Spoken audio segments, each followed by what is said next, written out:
qui me tarde, juste qui me tarde, de sentir l'odeur des merguez. Yes, he's a Jew. Non, regardez-moi, corruption. C'est marrant, lui. T'es champion du monde de la connerie, toi. On va passer à la deuxième chronique. La petite biscotte, la petite loose de la semaine, le coup de gueule, appelez ça comme vous voulez. Je sens que t'es chaud là. Tu veux pas que j'envoie le jingle? Envoie le jingle. C'est nul.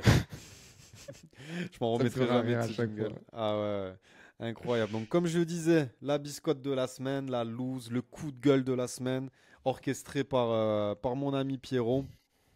De quoi tu vas nous parler, Pierre? Tu nous l'as déjà dit un petit peu tout à l'heure dans le sommaire, mais je te sens chauffé à blanc là. Bah écoute, alors je suis remonté, mais je fais pas le fier aujourd'hui quand même, parce que je vais m'en prendre au boss de l'équipe de France. Au boss. Kylian Mbappé. Ah non, pardon, l'autre boss, Didier Deschamps. Mais voilà. Lapsus préparé. Petit lapsus, pardon. Mais voilà, je suis obligé de sortir la biscotte contre Dédé malgré la victoire convaincante face à l'Ukraine pour son choix de faire rentrer Dembélé dans ce match en bois alors qu'on sait très bien qu'on va se qualifier au bout en fait. Donc je comprends vraiment pas l'intérêt de faire rentrer Ousmane Dembélé quand tu mènes déjà 1-0 contre une équipe d'Ukraine qui est pas du tout dangereuse. Et tu prends un risque avec Ousmane qui est peut-être le meilleur joueur français sur la dernière saison. Il est à moitié blessé, il était sorti sur blessure au match d'avant avec le PSG, que je me souviens plus contre qui, mais il est encore fragile sur ce match. Il aurait dû le laisser complètement au repos. Le PSG avait envoyé tout le dossier médical et leurs recommandations pour Ousmane Dembélé, mais le staff des Bleus a décidé de se torcher le cul avec.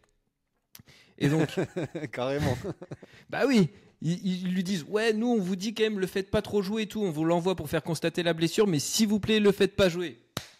Boum, il le fait rentrer 20 minutes plus tard pour remplacer Doué blessé à la mi-temps, et après seulement 30 minutes, il ressort blessé en se tenant de l'arrière de la cuisse. Chose qu'on n'aime pas du tout voir quand on est fan de foot. Tu te tiens l'arrière de la cuisse, c'est sûrement un ischio qui a pété, donc voilà, ça fait pas du tout plaisir. Et surtout chez Dembouz, quoi. Bah ouais, surtout chez Dembouz qui est sujet à ce genre de blessure, donc voilà. Résultat, 6 à 8 semaines d'absence pour Dembélé et 4 semaines pour Désiré Doué, en sachant qu'il y a la Ligue des Champions qui arrive avec un match face à l'Atalanta le 17 septembre, un match face au Barça le 1er octobre et peut-être même le Bayern le 4 novembre. Donc voilà, le 4 novembre, c'est encore un peu loin, mais si c'est 6 à 8 semaines en fonction de comment ça évolue, on n'aura peut-être pas Ousmane. Donc voilà, il y a déjà très très gros danger pour le PSG et ça casse les couilles quand tu sais que ça peut être évitable. Et bon, toi ça t'arrange, mais pas de classico non plus pour Ousmane, le classico qui arrive je crois début octobre. Donc voilà, en fait je comprends pas l'intérêt de le faire jouer sur ce match, alors que tu sais que tous les Parisiens n'ont quasiment pas eu de vacances, ils n'ont pas coupé, ils sont tous cramés. Et l'an dernier, quand c'est le capitaine Kylian qui demande à pas venir parce qu'il faut qu'il se concentre sur le Real, nanani nanana, il dit qu'il est blessé, et là on le laisse dans son club, et le week-end même il joue avec le Real. Donc voilà, là il y a foutage de gueule. Par contre, quand c'est le PSG qui demande, là on peut pas faire d'exception. Il vient quand même. On le fait jouer contre les recommandations du staff médical du PSG. Et j'ai vraiment pas aimé la réponse de Didier Deschamps dans Téléfoot hier matin. Voilà, il dit oui, il n'y a pas de risque zéro quand tu fais jouer un joueur. On pouvait pas savoir. Nous, si le joueur nous dit qu'il est prêt, nanani nanana. Voilà, le club a communiqué ce qui devait être. C'est un peu langue de bois, il se cache derrière. Ouais, il n'y a pas de risque zéro. Bah évidemment, mais il y a encore moins de risque zéro si tu fais jouer un mec qui est à moitié blessé, quoi. Et donc voilà, j'ai trouvé un manque d'honnêteté dans sa réponse en plus. Donc voilà, moi je suis scandalisé qu'il ait fait jouer Ousmane, et surtout je suis très très très inquiet pour le PSG sur cette première phase de Ligue des Champions, parce que en plus le seul petit inconvénient qu'on pouvait trouver à ce PSG là, c'était le manque de profondeur. Et bah là t'as deux de tes titulaires en attaque qui sont pas là, va falloir faire des choix, et je sais pas comment on va les remplacer, et comment on va se présenter sur ces gros chocs de Ligue des Champions qui arrivent.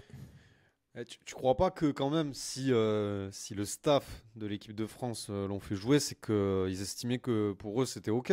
Et dans ce cas-là, pourquoi Paris a laissé partir Dembélé? Il n'a pas déclaré blessé. Mais parce qu'ils n'ont pas le choix. Ils n'ont pas le choix. En gros, la politique de l'équipe de France, c'est quand tu as un joueur qui est blessé, il doit quand même venir en sélection faire Depuis quand, ça constater sa blessure. Je sais pas, mais ça fait 2-3 fois que je le vois. Bah, depuis Mbappé, apparemment, l'an dernier, qui lui n'avait pas besoin de venir, mais bon, ça, pas de problème, apparemment.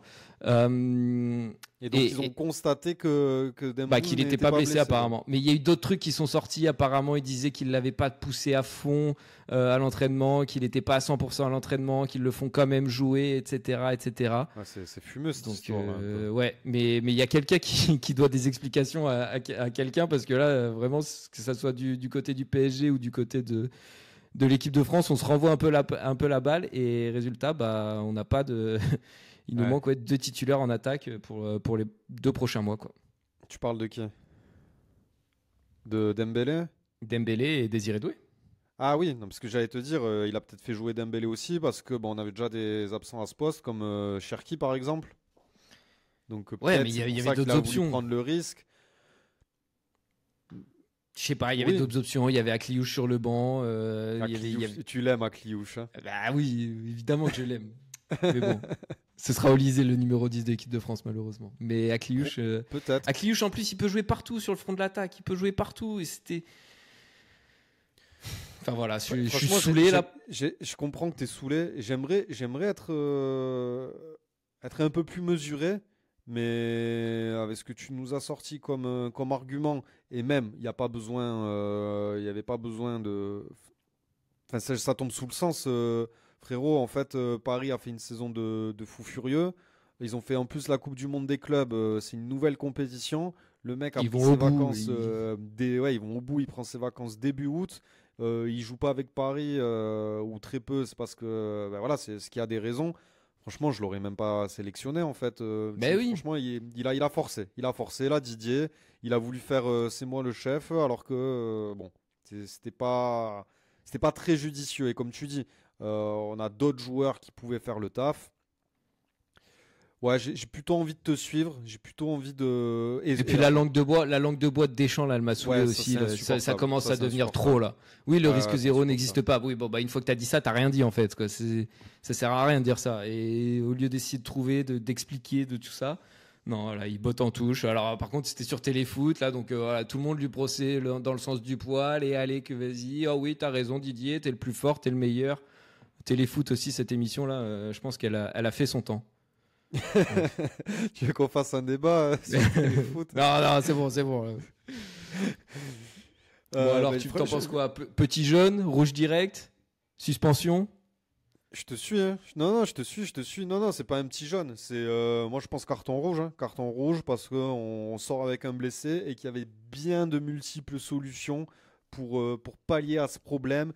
Et cette histoire-là que le joueur est obligé de venir en équipe de France pour venir constater de la blessure, ça veut dire quoi en fait? Qu'on n'a pas confiance envers le staff technique et médical des clubs, ou que l'équipe de France est supérieure à toutes les autres entités, ce qui peut se concevoir. Mais là, quand on parle de la santé d'un joueur, bon, ça se discute quand même.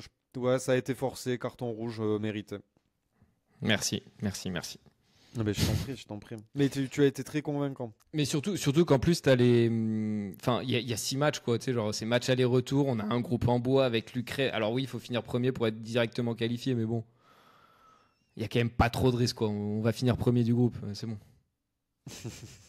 Il y a de fortes chances. Tu vas voir qu'en mars prochain, on sera là. Bon, l'équipe de France pas qualifiée pour la Coupe du Monde. Non, il y a de fortes chances parce qu'on a quand même. On a quand même quelques joueurs qui sont parmi les meilleurs à leur poste. On commence à avoir une défense et un milieu qui se dessinent. Donc il n'y a pas de raison qu'on ne se qualifie pas. Finir premier, tout peut arriver évidemment. Mais je pense pas qu'on perde sur les 6 matchs. Franchement, je pense qu'on fait 5 victoires, 1 nul à minima, quoi. Ouais, il y a des chances. Ouais, ça serait curieux qu'on fasse autre chose. Ouais. Par contre, allez, et pour être sympa quand même avec Dédé, j'aime bien ce qu'il fait là avec les 4 joueurs offensifs devant. Ouais, c'est ce que tu nous disais. Ouais, j'en parlais déjà au début. T'as raison.